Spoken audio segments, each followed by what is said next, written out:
Salut chers auditeurs, salut chères auditrices, bienvenue dans Sans Algo, le podcast qui parle des podcasts des autres. Je suis Mathilde Mélin, journaliste pour Slate.fr où je traite du podcast et de son actualité.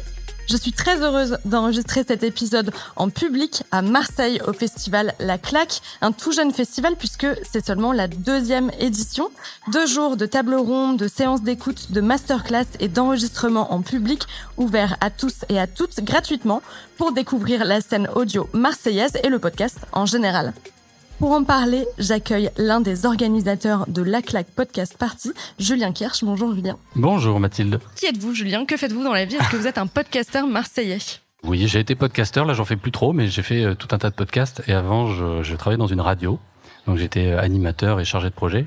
Et aujourd'hui je suis plutôt dans la production de podcasts et aussi du coup dans l'événementiel, je fais des événements de podcast avec un collectif. Comment s'appelle ce collectif ? Alors, il n'a pas de nom pour l'instant, mais il est lié notamment à un autre collectif qui s'appelle les podcasteurs, podcasteuses du Sud, qui rassemble plusieurs créateurs, créatrices, mais aussi des techniciens, des artistes, des journalistes, différents profils en fait qui travaillent dans le podcast ici dans la région et à Marseille en particulier. Comment est née l'idée de ce festival marseillais, La Claque, puisqu'il y avait déjà des festivals de podcast à Paris, à Brest notamment. Pourquoi vous vous êtes dit, tiens, il faut qu'on fasse un festival de podcast à Marseille ? Alors c'est une idée qui était déjà un peu en germe depuis quelques temps. Beaucoup de personnes ici en parlaient. Mais au départ, vraiment, pour cet événement-là en tout cas, il y a une newsletter qui s'appelle La Claque aussi, qui est une newsletter qui met en avant des podcasts de Marseille et de la région. Et on avait envie de faire un événement. Au départ, c'était vraiment ça, un petit événement. Et en rencontrant des gens d'ici, du lieu dans lequel nous sommes, ça s'appelle le Couvent-Levat, qui est un ancien cloître, qui est vraiment un très bel espace.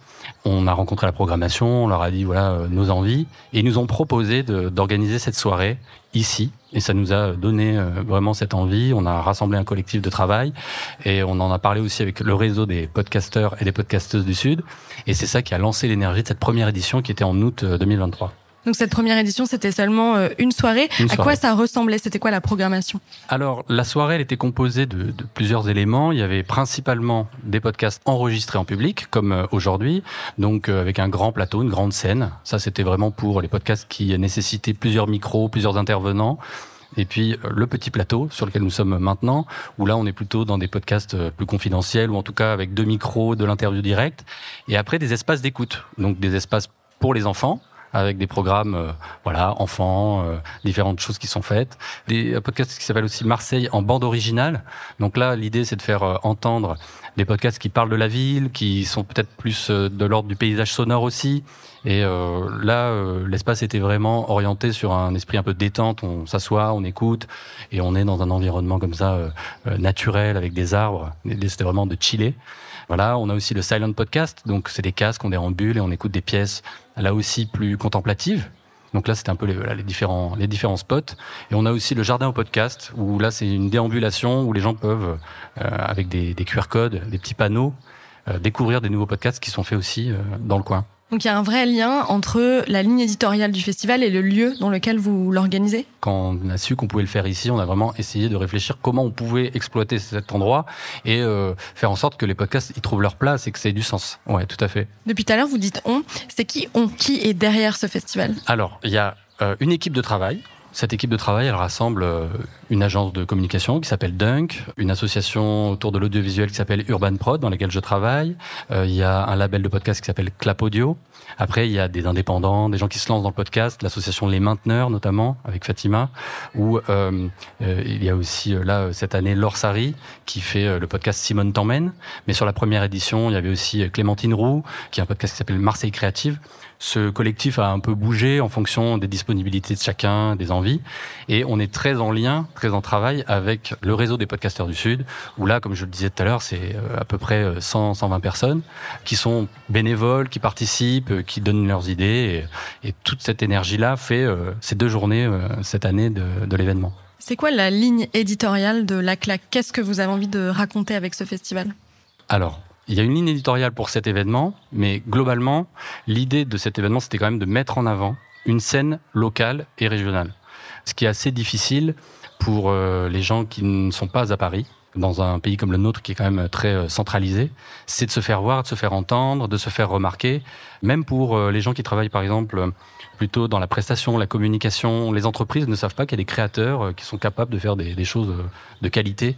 Et donc l'idée c'était vraiment de mettre ça en avant et de faire en sorte que les gens se rendent compte qu'il y a des programmes intéressants, innovants et que les gens aussi se rencontrent. C'est aussi l'idée du réseau, c'est que les gens se rencontrent, coopèrent, collaborent et des idées de connexion. Donc ça, c'était vraiment la première ambition de ce festival. La deuxième, c'est aussi de faire découvrir au grand public le podcast. Le podcast, c'est de plus en plus écouté, mais ça reste quand même une pratique qui est moins courante que la radio, que la télé, etc. Et donc, dans un lieu comme ça, vivant, où les gens viennent, parfois juste pour profiter du jardin, de découvrir des installations, de découvrir des podcasts, des émissions, ils se disent, tiens, comment c'est fait? Ils rencontrent les gens, et ça leur permet de découvrir ce média aussi d'une autre façon. J'ai lu avec attention votre communication et vous dites « Un festival populaire et gratuit qui vise à briser les frontières de l'audience, dépasser les barrières sociales et faire résonner la voix de toutes et tous au sein de notre belle cité méditerranéenne. » Qu'est-ce que vous entendez par « briser les frontières de l'audience et dépasser les barrières sociales » ? Oui, alors c'est vrai que c'est des grands mots, mais quand on dit populaire, à Marseille, c'est vraiment un mot qui a beaucoup de sens. Marseille, c'est une ville populaire, c'est un peu facile de dire ça, mais en fait, il y a une grande mixité, il y a vraiment beaucoup de rencontres qui se font. Comme dans tous les endroits, il y a évidemment des bulles, des micro-sociétés, des gens qui vivent un peu en parallèle. Mais il y a des endroits, le couvent en fait partie, la Friche en fait partie, mais si vous fréquentez les quartiers, vous allez au cours Julien, à la Plaine ou sur le Vieux-Port, vous vous rendez compte que les gens se croisent, travaillent. Moi, je travaille dans une association où on était chantier d'insertion, donc on avait des gens qui étaient issus de prison ou qui étaient en réinsertion professionnelle et qui ont œuvré sur des podcasts. Donc l'idée vraiment d'un événement comme ça, c'est de montrer qu'en fait, il y a plusieurs types de profils et qui peuvent travailler ensemble. C'est aussi de montrer que le podcast, c'est pas que des thématiques de niche ou des thématiques de société qui sont abordées par les CSP+, ou les jeunes hyper connectés. En fait, que c'est des sujets qui concernent tout le monde. Aujourd'hui, on va parler de beaucoup de sujets. Évidemment, on parle de l'identité, de la sexualité, etc. Mais on a aussi des choses plus sur des histoires de Marseille. Là, il y en a Binge qui va venir nous parler d'un fait divers qui s'est passé à Marseille qui a été très marquant. L'idée pour nous aussi, c'est de rappeler ces idées-là, de rappeler que, en fait, en prenant la parole derrière un micro, on peut exprimer des pensées et que chacun peut s'en saisir. C'est ça aussi l'avantage du podcast, c'est que c'est assez accessible finalement. Et de montrer que chacun peut s'y mettre, c'est aussi se dire, peut-être qu'ici, il y a des gens qui vont découvrir que le podcast, ils peuvent avoir un micro, se lancer et se professionnaliser. Et qu'il y a un réseau à Marseille qui peut aussi les accompagner pour ça. Alors peut-être qu'ils vont s'en rendre compte aujourd'hui au couvent pendant la journée que vous appelez tout public. Hier, donc la veille de cet enregistrement, il y avait la journée pro dans un autre lieu qui s'appelle la Canopée. Pourquoi avoir voulu faire une journée pro ? Parce que on cherche aussi à se professionnaliser. Certains essayent de gagner leur vie. Pas tous, il y en a qui le font vraiment bénévolement, qui le font par passion. Ils arrivent à produire du podcast et le faire généreusement. Mais il y en a aussi qui essayent d'en vivre. Souvent, quand on se lance dans le podcast, on peut être isolé, seul. Pour nous, l'idée, c'était justement de permettre aux gens de se rencontrer et d'écouter des paroles différentes autour de questions importantes quand on veut se professionnaliser. La plupart du temps, on va devoir partir, aller à Paris justement pour aborder ces questions-là. Le Paris Podcast Festival, c'est un bon exemple de festival de podcast. Il n'y en a pas beaucoup des festivals de podcast en France. Donc, à moins de partir à l'étranger, c'est dur de faire un chemin, il faut se déplacer, c'est pas accessible pour tout le monde. Donc là, c'était l'idée de faire ça ici, en local.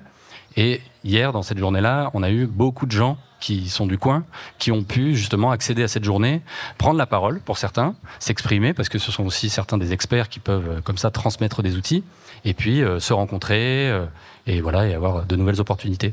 Hier, j'ai animé une table ronde intitulée « Podcast, le dernier média libre », point d'interrogation. Et j'ai été un peu interpellée par cette question. Et comme le titre d'autres tables rondes qui ont été organisées hier, il y avait notamment « Tous les podcasteurs sont-ils des bobos ?» et « Pourquoi tout le monde se fout des podcasts pour enfants ?» C'est pas franchement hyper flatteur pour le podcast. Non. Pourquoi vous avez choisi de les intituler un peu provoque comme ça pour la journée pro ? Déjà pour attirer l'attention. C'est une technique un peu basique, mais ça a fait parler et les gens se posaient un peu la question de ce qu'ils allaient écouter. Évidemment, il y avait un côté un peu provocateur, mais ça soulevait des questions quand même importantes. Je prends l'exemple des podcasts pour enfants. Les podcasts pour enfants, c'est quand même très écouté, il y a quand même une grosse audience, et pourtant, les gens qui font des podcasts pour enfants n'arrivent pas vraiment à financer leur programme. Donc, il y a une vraie question. Pourquoi tout le monde se fout des podcasts pour enfants ? Tout le monde se fout pas des podcasts pour enfants. Les enfants, en premier lieu, ils les écoutent. Mais pareil, on peut avoir une image aussi qui peut être plus ou moins vraie sur les gens qui font des podcasts. Les gens se disent que c'est certainement des bobos. En réalité, pas du tout. C'est assez varié. Après, on a abordé des questions un peu plus de profondeur sur l'écosystème et comment on pouvait aussi financer son podcast, mais aussi comment on pouvait créer de nouveaux imaginaires au travers de ces programmes. Parce que, comme je le dis, le podcast, ça reste quand même un média qui est accessible. Si vous voulez demain lancer une chaîne de télévision, c'est un peu plus compliqué. Même un organe de presse, enfin de la presse, c'est difficile. Le podcast, j'ai envie de dire, presque avec son téléphone, on pourrait le faire. On va pas faire du bon podcast, certainement, d'un point de vue technique, mais on pourrait quand même déjà arriver à s'exprimer. Donc, c'est très accessible. Depuis un an, j'ai l'impression que la scène podcast marseillaise évolue pas mal. Vous en avez déjà un peu parlé. Il y a eu la création du réseau bénévole Les Podcasteurs du Sud pour que les professionnels du secteur puissent se rencontrer et échanger. Il y a aussi eu l'ouverture de la maison du podcast à la Belle de Mai par Unique Héritage Média. Qu'est-ce qui se passe à Marseille depuis un an ou deux? Pourquoi le podcast s'implante dans cette ville? Qu'est-ce qui se passe à Marseille? Marseille change déjà de base, donc il y a beaucoup de gens qui reviennent ici et qui se rendent compte que c'est une ville agréable. C'est l'effet Covid? C'est peut-être l'effet Covid, mais je pense qu'il y a une forme de movida un peu à Marseille où on se rend compte que c'est encore un endroit où on peut faire des choses et où il fait bon vivre quand même. Et puis, comme je disais, où il peut y avoir quand même beaucoup d'interactions sociales. Et donc, on peut comme ça rencontrer plein de gens et avoir de nouvelles idées. Donc, il y a une espèce de fraîcheur aussi créative. Raconter des histoires différentes. Raconter des histoires différentes. Il y a aussi... Bon, alors les Marseillais aiment bien parler. On n'est pas tous Marseillais, mais on aime bien raconter des histoires. Après, il y a aussi des histoires extraordinaires. Et c'est ça aussi qui fait le sel un peu de certains podcasts. Et après, qu'est-ce qui se passe à Marseille du niveau du podcast ? Je ne saurais pas vous dire si c'est représentatif de Marseille, mais c'est vrai qu'il y a une solidarité qui existe et il y a vraiment une effervescence sur l'idée de se rencontrer, de se voir. Alors, c'est peut-être aussi parce qu'il fait beau, on aime bien se voir, on boit des coups et donc ça favorise les rencontres. Mais ouais, il y a une énergie de communauté. Et le collectif des podcasteurs et des podcasteuses du Sud, c'en est un bon exemple. Est-ce que vous avez le sentiment que c'est plus difficile de vivre du podcast pour un auteur ou une autrice ici qu'à Paris? Je sais que c'est dur aussi à Paris, mais je pense que c'est forcément plus dur en province, justement pour les raisons du fait qu'on est dans un pays qui centralise beaucoup de choses. Donc nous, si on veut rencontrer des gens du gouvernement, par exemple, si on a certains types de programmes, ou alors des personnalités, des vedettes, ou des choses comme ça, ou même des gens d'entreprise, on a une moins grande densité. Et c'est moins facile de se faire entendre et de se faire reconnaître. Donc ça, je pense que c'est plus dur en ce sens-là. Après, on peut aussi plus, peut-être fédérer, peut-être s'associer et avoir plus un esprit débrouille aussi. Mais bon, c'est un peu difficile pour moi de le dire, n'étant pas à Paris ou dans d'autres villes. Peut-être que je pense que dans chaque endroit, il y a aussi ces systèmes finalement. Avant d'être un festival, La Claque, c'était une newsletter, et c'est toujours une newsletter de recommandations de podcasts. Qu'est-ce que vous avez gardé de l'esprit de cette newsletter dans ce festival ? Eh bien, le fait de mettre en avant justement des programmes qui sont faits par des auteurs du territoire ou qui parlent de la région et du territoire. Voilà, c'est vraiment l'objectif de cette newsletter. Et dans l'événement, on a gardé cette idée-là. Dans la programmation, on a beaucoup de podcasts. Les 3/4 des podcasts sont, pour cette année, des gens d'ici. Et on a invité des gens qui ne sont pas forcément marseillais. Dont je fais partie. Voilà, mais on les a contraints. Éditorialement. Gentille invitation. Voilà, de parler soit de Marseille, soit d'avoir un sujet qui est lié avec le territoire. Voilà, et donc ça a été un peu le jeu. Et je pense qu'on gardera cette idée-là si on fait d'autres éditions pour créer la connexion aussi, parce que je trouve que c'est un bel échange. Si on fait d'autres éditions, vous avez déjà en tête une 3e édition peut-être. Qu'est-ce que vous aimeriez changer, améliorer sur cette prochaine édition ? C'est une bonne question. On n'a pas encore eu le temps d'en discuter. Il faut aussi qu'on prenne un peu le recul sur cette édition-là. Là, on a fait plus que l'année dernière. Donc, on a fait une journée en plus pro. Ça, on va le garder. C'est hyper important. On va voir si on va essayer de tisser des liens. C'était super important aussi pour nous qu'il y ait une mixité de public, d'avoir une programmation enfants avec des enfants qui viennent sur le festival pro aussi, mais aussi sur le grand public et ces échanges-là. On va essayer d'inventer de nouveaux espaces, de nouvelles expériences sonores, parce que le podcast, c'est 2 personnes qui parlent derrière le micro, ou même des fois qu'une seule personne, mais c'est aussi des choses qu'on écoute au casque, c'est des choses peut-être, des événements presque théâtrales parfois. Donc on va réfléchir à des choses un peu comme ça, un peu happening. Ça peut être des choses un peu marrantes, mais il faut qu'on en parle avec les autres et qu'il y ait des idées aussi qui émergent un peu inattendues, quoi. L'événement est entièrement gratuit pour les festivaliers, que ce soit pour la journée pro ou pour la journée tout public. Comment vous financez ce festival ? Alors, c'est vraiment le nerf de la guerre, l'argent, souvent. On a une subvention de la mairie. Ça, c'est vraiment la principale aide qu'on a. Donc, la ville nous aide là-dessus. Après, on a des partenaires qui nous ont aidés, notamment 20 minutes, qui nous a aidés aussi sur une campagne de communication. On a d'autres partenaires aussi qui sont intervenus sur la journée pro. On a beaucoup d'énergie, en fait, de bénévoles. Le réseau des podcasteurs du Sud, ce ne sont que des bénévoles qui participent à cet événement. Les organisateurs ont passé beaucoup de temps et ont investi aussi dans leurs propres moyens pour ces 2 journées. Et puis après, on a eu des partenaires de lieux, comme le Couvent, hier, la Canopée, le Temps de l'Enfant. Ce sont 2 lieux qui nous ont généreusement prêté leurs espaces pour qu'on puisse faire cet événement. Donc après, voilà, c'est un peu l'esprit débrouille qui fait que, en discutant, en se rencontrant, partageant des idées, les gens sont emballés, ont envie de participer à l'aventure d'une manière ou d'une autre, en donnant de leur temps ou en donnant parfois de l'argent. On cherche d'autres partenaires. Et ça va être aussi le travail d'une prochaine édition, d'arriver à monter en gamme et à avoir plus de moyens aussi pour permettre aux gens justement de se professionnaliser, de les payer, de les rétribuer, de récompenser aussi leur travail et de faire aussi plus d'actions. Vous le savez, Julien, dans Sans Algo, d'habitude, je recommande des podcasts à écouter. Et donc, cette fois, c'est à vous que je vais laisser cette difficile tâche. Est-ce que vous aimeriez nous recommander quelques podcasts Made in Marseille qu'on pourrait découvrir ? J'en ai 150 sous la main, là. Non, mais c'est un peu un exercice difficile et je voudrais pas me mettre des ennemis à dos. Je vais donc faire une suggestion toute personnelle.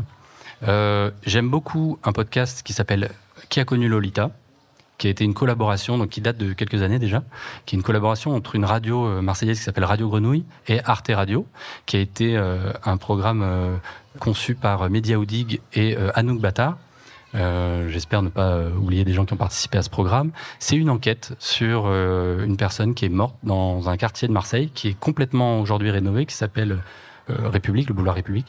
Et donc, ça parle aussi de cette transformation de la ville, bien avant justement ce qu'est la ville aujourd'hui, et qui pose aussi des questions qu'on retrouve ailleurs. Donc c'est un podcast très fort, et c'est une enquête hyper subtile qu'il faut écouter à mon sens. Voilà, ça c'est un exemple de podcast. Qui est disponible sur arteradio.com. Oui, et vous tapez Qui a connu Lolita, vous allez, je pense, le trouver assez facilement sur Internet. Sinon, je vous recommande d'écouter Europe et Sentiments. C'est un programme que j'affectionne beaucoup parce que j'ai pu l'accompagner à ses débuts. Et Laetitia Chaban, qui porte ce programme, a réussi justement, avec beaucoup d'énergie, à arriver à monétiser en quelque sorte, à faire financer son programme. Et aujourd'hui, elle commence à vraiment se professionnaliser autour de ce programme. Elle le produit dans différents endroits. Elle va justement aujourd'hui nous faire un épisode. J'aime bien aussi les programmes de la Provence. Donc il y a eu un programme qui s'appelle Enfants de Tolard.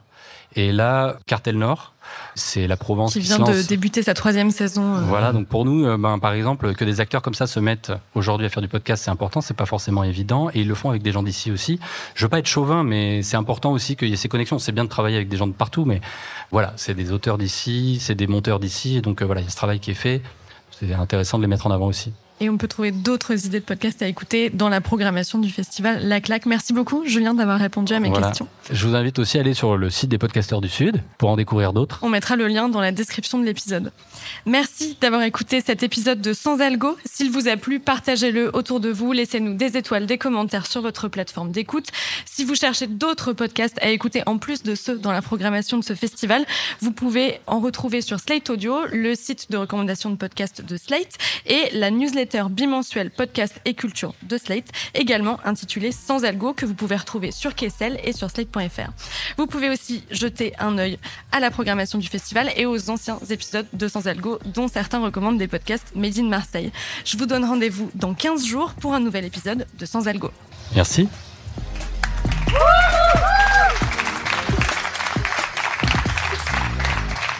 Sans Algo est un podcast de Mathilde Mélin, produit et réalisé par Slate Podcast sous la direction de Christophe Caron. La production éditoriale est assurée par Nina Pareja et le montage par Marius Sor. Un merci spécial à Jonathan Gardella qui a assuré la technique de cet enregistrement en public.